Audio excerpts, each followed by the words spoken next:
রাজ্যের এক নিরিবিলি শহরে একটি পুরনো বাড়ি ছিল, নাম সুধা মঞ্জুরি। শহরের দক্ষিণ প্রান্তে অবস্থিত এই বাংলাটি দেখতে যেমন অপূর্ব তেমনি রহস্যে মোড়া। কেউ সেখানে বেশি দিন থাকতে পারেনি।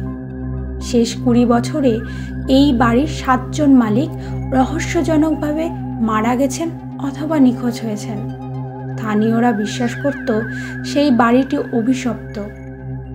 2023 সালের শেষের দিকে কলকাতার একজন তরুণ ইতিহাসবিদ আর্য মুখার্জি পুরনো স্থাপত্য নিয়ে গবেষণা করতে আসে শহরটিতে।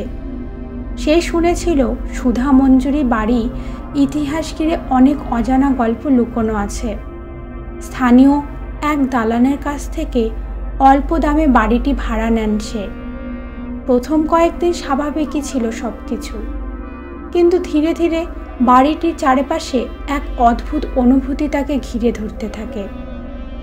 রাত 12টার পর কার যেন পায়ের আওয়াজ শোনা যায়। দরজা বন্ধ হয়, খুলে যায় আপনা থেকেই। ছাদের ঘর থেকে কান্নার শব্দ পাওয়া যায়। দেওয়ালে হঠাৎ রক্তের দাগ দেখতে পাওয়া যায়। আর্য এইসব কিছু যুক্তিবাদী মন দিয়ে ব্যাখ্যা করার চেষ্টা করলেও পারে না। কিন্তু এক রাতে সে দেখে এক মহিলা সাদা শাড়ি পরে ছাদে দাঁড়িয়ে চাঁদের দিকে তাকিয়ে হাসছে। পরের মুহূর্তে সে মিলিয়ে যায়। আর্য খোঁজ করতে থাকে বাড়িটির ইতিহাস সম্পর্কে। স্থানীয় এক বৃদ্ধ তাকে বলে এই বাড়ি একসময় জমিদার হেমচন্দ্র রায়ের ছিল। তার স্ত্রী সুধা মঞ্জুরি দেবী ছিলেন খুবই বিদুষী, কিন্তু সমাজের চোখে অপয়া, কারণ তিনি রাতে দেখা স্বপ্নে ভবিষ্যৎ দেখতে পেতেন। সুধা মঞ্জুরি দেবী এক রাতে ভবিষ্যৎবাণী করেছিলেন যে এই বাড়িটিতে এক ভয়ঙ্কর দিন আসছে, রক্ত বইবে, আর এরপর কেউ টিকতে পারবে না এখানে।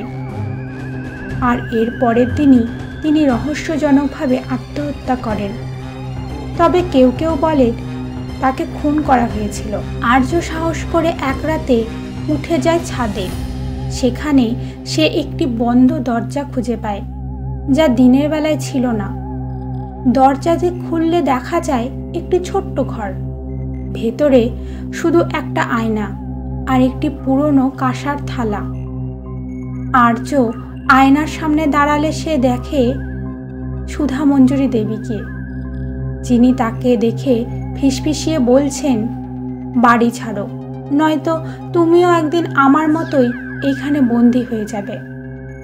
আর্য বুঝতে পারে এই বাড়িটি কোনো সাধারণ ভূতের বাড়ি নয়, এটা এক মানসিক ফাঁদ। এখানে সময়, বাস্তবতা ও স্মৃতির ধারণাগুলো বিকৃত হয়।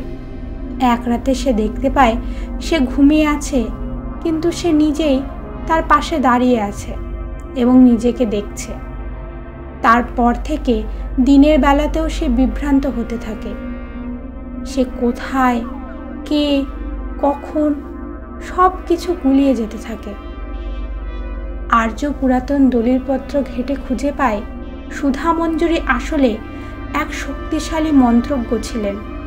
তিনি সময়ের ওপরে যোগাযোগ করতে পারতেন, কিন্তু এক ভুল মন্ত্রের ফলে তিনি নিজেই এই বাড়ির মধ্যে আটকা পড়ে যান, এক চক্রে যেখান থেকে মুক্তি নেই। আর্য বুঝে যায় যদি সে এখনই এখান থেকে না বের হয়, তাহলে সেও এই চক্রে আটকে যাবে চিরদিনের জন্য। এক রাতে প্রচণ্ড ঝড়, বজ্রপাত হচ্ছিল। আর্য সব সাহস নিয়ে বাড়ি ছাড়ার সিদ্ধান্ত নেয়, কিন্তু দরজা খুলতে সে দেখে তার বাইরের পৃথিবী আর আগের মতো নেই। সব কিছু যেন থেমে গেছে, ফ্রেমের মতো, নিশ্চল, প্রাণহীন। শেষ দৃশ্যে দেখা যায় আর্য এখন সেই আয়নার ভেতর, আর বাইরে দাঁড়িয়ে আছে একজন নতুন আগত অতিথি, যাকে দেখা যাচ্ছে আয়নার ভেতর।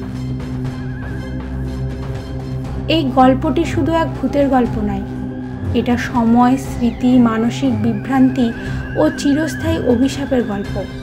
কখনো কখনো কিছু জায়গা মানুষকে নয়, তাদের মনকে গ্রাস করে।